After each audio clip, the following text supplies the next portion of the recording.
So very good morning everyone. Be ready for the class. Class, I am taking your chapter number 4, understanding laws. And you know that this is your revision chapter. ठीक है? तो understanding laws में हमें Indian laws के बारे में पढ़ना है.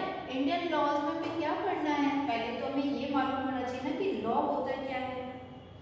लॉ क्या होता है? It is basically a rule to behave properly, right? इसको ही लॉ कहते हैं. तो इस चैप्टर में हमने क्या क्या, एक बार हम अपने पॉइंट्स देख ले. Do laws apply to all? ठीक है, क्या लॉज सबके लिए एप्लीकेबल है? नंबर 1. नंबर 2, सेकेंड टॉपिक है हमारा how do new laws come about? New laws कैसे बनते हैं? ठीक है, नए नए लॉ अगर हमें देश में बनाना है तो उसका प्रोसेस क्या है?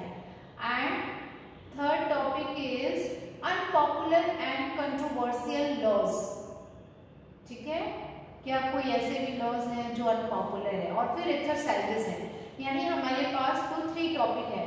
तो आज हम बात करते हैं अंडरस्टैंडिंग लॉज में. तो पहले हमें ये जानना है ना कि लॉ क्या है. It is basically a rule. Law means rule to behave properly without hurting और harming any other. Clear? Laws की डेफिनेशन क्लियर हो गई. ठीक है, अब फिर क्वेश्चन है कि अगर लॉ नहीं बनता तो क्या होता? कंट्री जो है प्रॉपर रन नहीं करती. किसी भी देश को सिस्टमैटिक तरीके से चलाने के लिए रूल रेगुलेशन की जरूरत पड़ती है, इसीलिए तो लॉज बनता है. ठीक है, अब एक चीज ये है यहाँ पे कि ये लॉज का कॉन्सेप्ट क्या एंशिएंट इंडिया में था? तो आपको पता ही है कि in ancient India there were innumerable and overlapping laws, है ना? उस समय भी लॉज था, बहुत सारे लॉज थे. क्यों? क्योंकि हर एक एरियाज में उस एरिया के अलग अलग राजा भारत में हुआ करते थे. ठीक है, वो ओवरलैप करते थे, यानी कि एक जगह पे अगर कोई लॉ बना है तो वो दूसरी जगह के लिए वैलिड नहीं होता था. ठीक है, मतलब अलग अलग कम्युनिटीज अलग अलग तरह के लॉ को एंजॉय कर रहे थे. ठीक है, अगर अ पर्सन मान लो कि a person was punished for any crime, है ना, क्योंकि वो किसी लॉ को ब्रेक कर रहा है. ठीक है, तो अब क्या होता था कि एंशिएंट इंडिया में जो लॉ होते थे वो कास्ट के बेस पे भी हो जाते थे कि लोअर कास्ट के लिए बहुत ज्यादा हार्श, बहुत ज्यादा एक्सट्रीम जो पनिशमेंट होता था वो होता था. ठीक है, तो कास्ट बैकग्राउंड के डिपेंड उसके बेस पर भी लॉ जो है वो एंशिएंट इंडिया में वेरी करता था. धीरे धीरे आपको पता ही है कि चेंज आने लगा. जब कॉलोनियल पीरियड आया तो जो ब्रिटिश कॉलोनिस्ट थे उन्होंने जो रूल एस्टैब्लिश किया इंडिया में, दैट वाज आर्बिट्रेरी रूल. अब देखो बेटा, ये जो वर्ड है आर्बिट्रेरी, आर्बिट्रेरी का मतलब क्या होता है? आर्बिट्रेरी रूल का मतलब होता है कि मनमानापन करना, अपने हिसाब से रूल को लगाना. उनको जिसको मन चाहे उसको वो पनिश करेंगे. रूल बना तो है पर वो उसको उसके हिसाब से नहीं चल रहा. They are free. Their authority is free to use law according to their, जैसा वो चाहते थे उसके हिसाब से वो लॉ लगाते थे. समझ गया ना? अब फिर क्वेश्चन ये है कि जब ये आर्बिट्रेरी रूल करते थे तो फिर लॉ का तो कोई मतलब ही नहीं रहा. और अगर हम एग्जाम्पल देखें, सेडिशन एक्ट आपने पढ़ा है, सेडिशन एक्ट 1870 का, तो उसमें आपने क्या देखा? सेडिशन का मतलब पहले समझ लो क्या होता है. सेडिशन का मतलब होता है स्पीच, राइटिंग, एक्शन. और ये स्पीच क्यों? उस समय स्पीच ऐसा क्या दिया जा रहा था, क्या राइटिंग्स लिखी जाती थी कि गवर्नमेंट की जो पॉलिसीज है उसको फॉलो नहीं करना, to disobey the government. Sedition means speech, writing intended to encourage people to disobey the government. अब यही तो एक्ट आया था 1870 में. ये एक्ट आया नहीं था जब लोग ऐसा कर रहे थे, तो सेडिशन एक्ट आया. और उसमें क्या हुआ कि जो भी लोग ब्रिटिश पॉलिसीज को क्रिटिसाइज कर रहे थे, ब्रिटिश गवर्नमेंट को क्रिटिसाइज कर रहे थे, उनको क्या किया गया? उनको क्या किया जाता था? विदाउट एनी ट्रायल उनको पनिशमेंट मिलती थी, उनको जेल में डाल दिया जाता था. यही तो था सेडिशन एक्ट 1870. अब आप सोचो कि कैसा लॉ है कॉलोनिस्ट पीरियड में? क्या बिना किसी जांच के बस ऐसे मालूम चल गया आपको कि गवर्नमेंट को क्रिटिसाइज कर रहा है तो उसने आपने उसको पनिशमेंट दे दी, ठीक है। तो यही सेडिशन एक्ट 1870 में ये लोग लेके आए थे, और जो भी ब्रिटिश गवर्नमेंट को क्रिटिसाइज करता था उसको विदाउट एनी ट्रायल ये लोग उसको क्या करते थे, उसको अरेस्ट कर लेते थे। अगर दूसरा एग्जाम्पल आर्बिट्रेरीनेस का आप देखोगे तो आपको मालूम चलेगा, क्या मालूम चलेगा कि एक रॉलेट एक्ट था।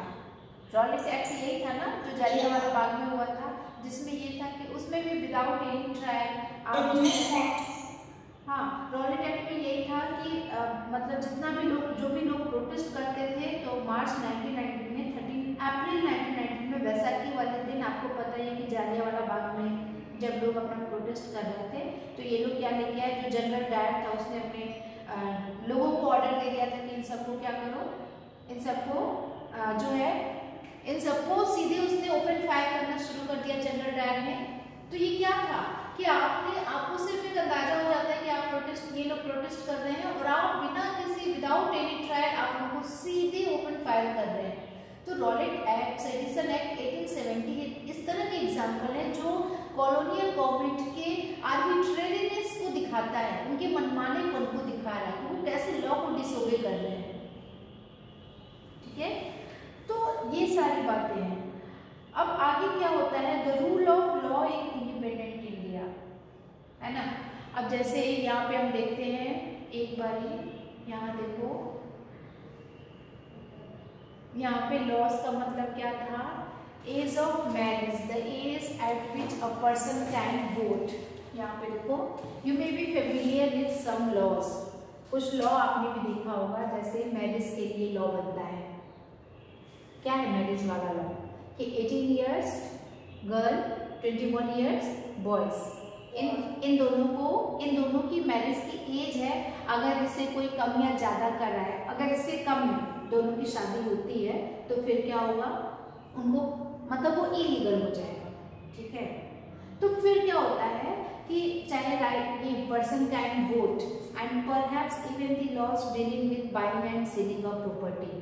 तो मतलब इससे हर तरह की जो है लॉज बनी हुई हैं जिससे कंट्री अच्छे से रन करे, कोई रूल रेगुलेशन को सब लोग फॉलो करें, ठीक है। और we now know that the parliament is in charge of making laws। Laws सारे कहाँ बनते हैं, पार्लियामेंट में बनते हैं। फिर क्वेश्चन है कि जो वो लॉज बनते हैं क्या वो सबके लिए एप्लीकेबल है, और ये न्यू लॉज कैसे फॉर्म होते हैं। तो आप सबको पता है कि हमारे देश में, हमारी कंट्री जो है वो एक डेमोक्रेटिक कंट्री है, तो यहाँ पे क्या है कि लॉज जो है वो सबके लिए एप्लीकेबल है, ठीक है। और फिर एक मिनट रुको,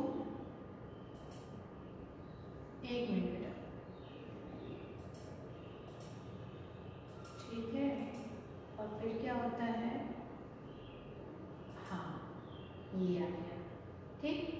do laws apply to all, तो ये आपने पढ़ा ही था कि बिना किसी कास्ट के, बिना जेंडर के, रिलीजन के लिए लॉ कांट डिस्क्रिमिनेट, है ना।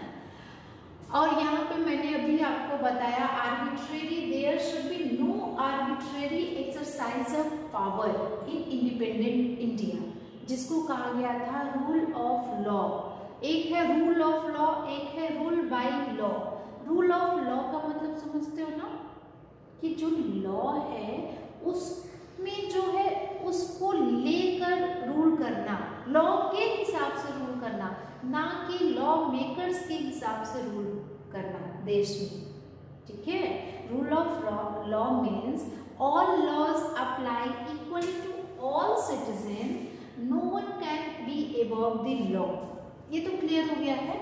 इन एंशिएंट इंडिया आप देखो यहाँ पे लिखा है there were innumerable and overlapping local laws.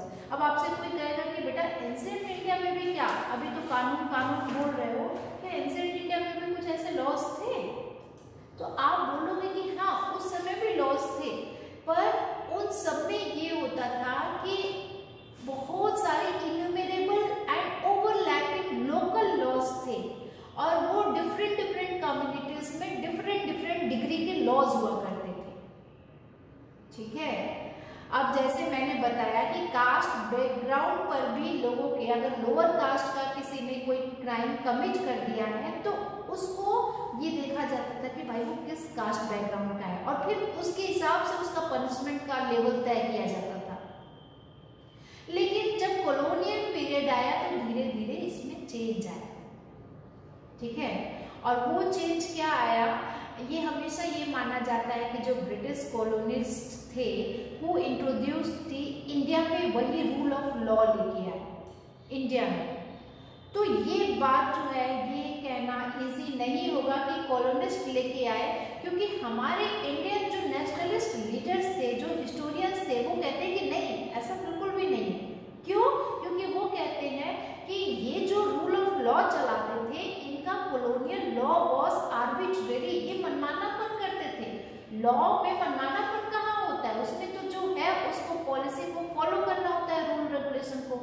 तो ये इस बात से कह के खंडन कर रहे हैं कि नहीं, हमारे ये इन लोगों ने हमारे ऊपर रूल ऑफ लॉ ये लेके नहीं आए। क्यों? क्योंकि colonial law was arbitrary. And दूसरा इन्होंने बताया हिस्टोरियंस ने कि जो हमारे इंडियन नेशनलिस्ट थे उन्होंने एक प्रोमिनेंट रोल प्ले किया है हमारे देश को आजाद कराने में, ठीक है। और वो एग्जाम्पल दे रहे हैं कि कैसे इन लोगों ने सेडिशन एक्ट 1870 का ले आकर के और रॉलेट एक्ट 1919 में ले आकर के किस तरह से इन्होंने अपनी आर्बिट्रेरीनेस को दिखाई है। इससे हम कह सकते हैं कि इन लोगों ने कभी रूल ऑफ लॉ को इंडिया में इंट्रोड्यूस ही नहीं किया है, समझे।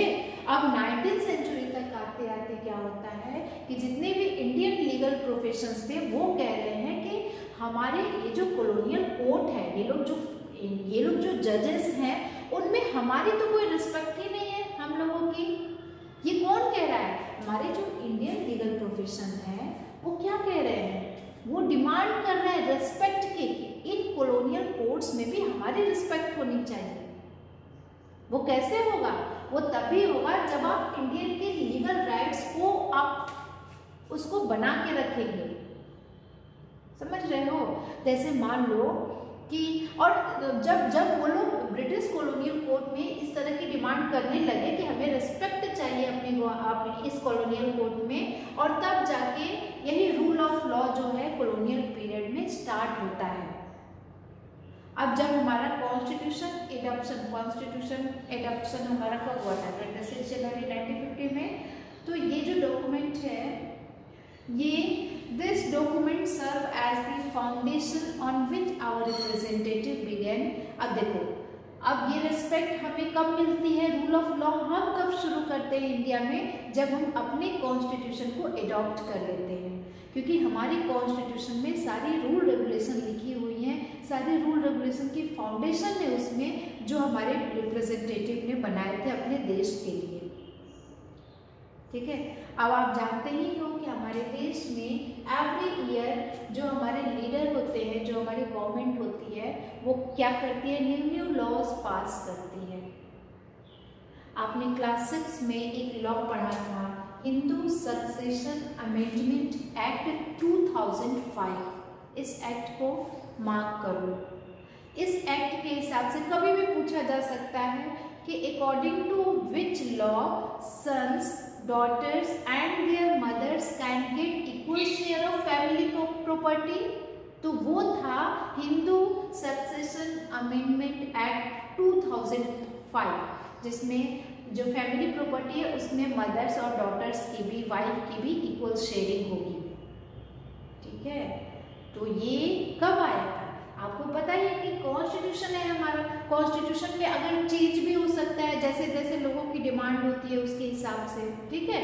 तो जब लोगों ने देखा कि जो वुमेन है उनके साथ वो बहुत पीछे चली जा रही हैं, तो उनको भी प्रॉपर्टी में शेयरिंग के लिए ये लॉ लेकर आया गया, है ना।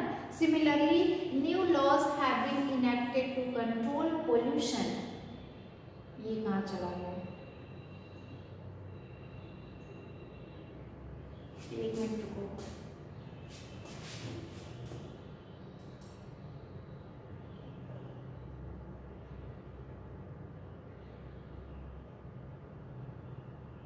ठीक है। तो new laws have been enacted to control pollution and providing, तो इस तरह से कई सारे न्यू लॉज बनते गए। आपसे पूछा जाएगा कि बताओ बेटा कोई ऐसे लॉज का एग्जाम्पल दो, तो आपको पता है ये पोल्यूशन से रिलेटेड लॉज बनते हैं, एम्प्लॉयमेंट से रिलेटेड बनते हैं, है ना। अभी प्रॉपर्टी से रिलेटेड आपने देखा 2005 में law. How do people come to think and propose that a new law is necessary. तो अब क्वेश्चन ये है कि लोगों को कैसे लगता है कि देश में एक नए कानून की जरूरत है। तो अब वो पूरा प्रोसेस क्या है, how do new laws come about, इसके बारे में अभी देखोगे, ठीक है। तो जरा सा अब इस प्रोसेस को पहले समझो, क्या है ये प्रोसेस।